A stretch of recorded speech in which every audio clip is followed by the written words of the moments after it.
আসসালামু আলাইকুম। আমি পারভিন আক্তার লন্ডন থেকে বলছি। দেশ ও দেশের বাইরে যে যেখান থেকে আমার ভিডিওটি দেখছেন, আশা করি সবাই ভালো আছেন।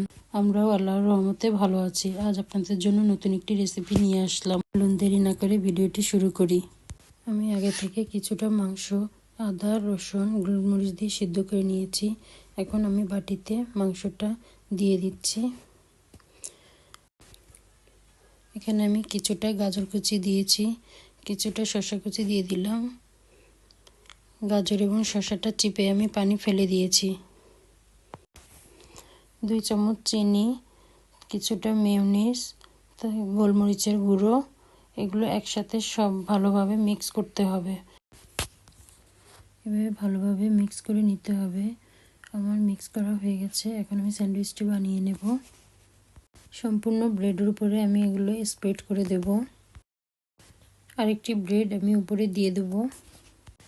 আমি দেখা সৌন্দর্যের জন্য ব্রেডের 4 সেট কেটে নিয়েছি। আপনারা চাইলে না কাটলেও চলবে। আমি মাঝখান দিয়ে কেটে স্যান্ডউইচ আকারে বানিয়ে নিয়েছি। দেখুন ব্রেড স্যান্ডউইচটি কত লোভনীয় লাগছে, দেখতে খুব সুন্দর লাগছে। আপনারাও এভাবে বাড়িতে বানাতে পারেন।